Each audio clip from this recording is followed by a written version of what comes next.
Hello, and welcome back to another edition of Mr. Matchett's lectures on lesson three of topic one. Um, I want today to talk about the medieval Christian church. We are progressing through the Middle Ages, and one of the most central parts of people's lives in the Middle Ages was the church. Today we would call it the Roman Catholic Church, but it was just one church back then in Western Europe. So I want us to talk about a few of the factors of life that surrounded the medieval church and some important features. As far as church structure is concerned, locally people lived in a parish, and the priest would be the minister, the person who would deal with people locally. So most people, this would be the religious leader that they would usually almost always see. They may ever see. Very often, he was the only person that was literate in the entire village. So parish priests are responsible for saying mass, the central ceremony of the Christian church. They administer a lot of the sacraments, particularly baptism, the Eucharist, marriage, penance, and extreme unction. Confirmation and holy orders are usually done by a bishop, but usually these ceremonies are carried out by the local priest. And people paid a tithe. They paid 10% of their produce towards the church in order to accomplish it. Usually the largest buildings within communities, very good, were the churches. They also served as social centers for people. The next level up, if you had a collection of parishes together, they would have been under a geographical division called a diocese. The priest that was in charge of this was called the bishop. Usually the church that the bishop was attached to was called a cathedral. It's usually the largest and most impressive building in the area.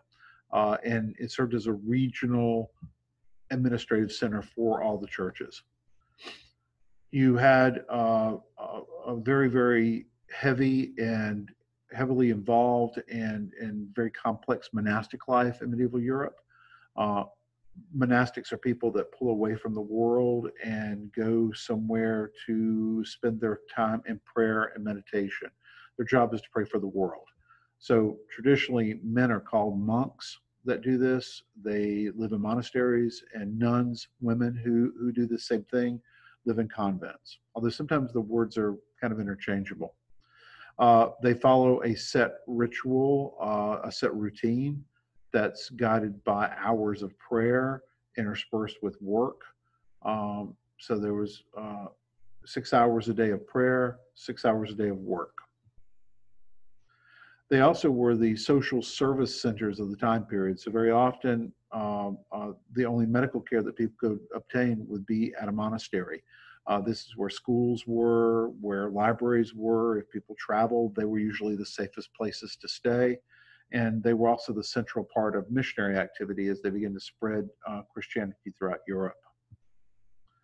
The church was very powerful back then. It had sacred power religiously, and also because it was a landholding agent in the Middle Ages, a part of the feudal system, it had secular power. The Pope was the leader of the Roman Catholic Church, or the church back then. He claimed to have authority over all religious rulers. Later, they made that claim to be in control over all secular rulers. So they claimed a lot of authority for themselves. There's a body of law that developed around church teachings called canon law, which regulated everything from marriage to contracts to when wars could be fought, that sort of thing.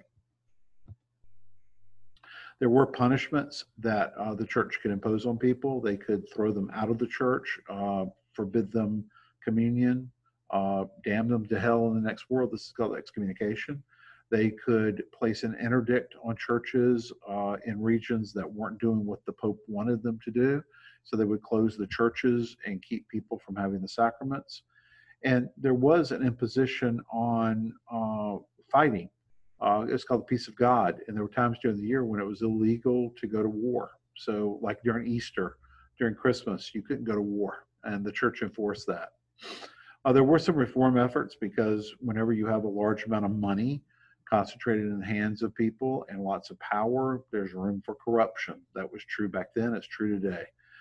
So some of the things that the church did during this time period, particularly with monasteries, there was a monastery in Cluny, in France called Cluny, that was the center of this reform movement and this revival.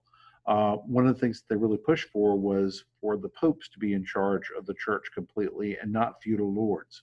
That's going to be a problem later. They ended some practices like simony, which is where people sell church offices to the highest bidder. They forbade clerical marriage, which means that priests cannot marry. And they also were interested in ending this practice called lay investiture. And we'll talk a little bit more about that later. There also were orders of wandering monks that were called friars. They're mendicants, which means that they begged for their living. These were orders that developed that tried to bring Christian teachings back to people, particularly in urban settings or rural settings. St. Francis is probably of the two the most famous one because he believed that he should be poor, and he said the church should not have wealth, and so he lived that life, and he's probably the most famous saint today. The current Pope of the Roman Catholic Church is named Francis. As far as Jewish-Christian relationships are concerned, they were not very good during the Middle Ages. In some places, like in Muslim Spain, there was a great deal of tolerance towards Jewish people. But in Northern Europe, there's a lot of persecution. They needed Jewish people for monetary services because of a canon law against loaning money and interest. So Jewish people weren't tied to this. And so for business reasons, they needed people that could loan money. This made them very, very unpopular in some circles. So they couldn't do much of anything else. They were restricted from doing this. So they generally tended to have to live in separate communities. They had to wear distinctive badges or garments to identify them as Jews, and they were frequently subjected to violence, forced conversions, murder. They just had a hard time of it, and they were very often expelled, just told to pack up and leave. So there was a schism in the church during this time period. There was a division between the Western Latin-speaking Roman Catholic side of the church and the Eastern Greek-speaking Orthodox side of the church. And so there were lots of things that they argued about, and this is one of the things that you have an activity to do, to look at how these churches were the same and how they were different.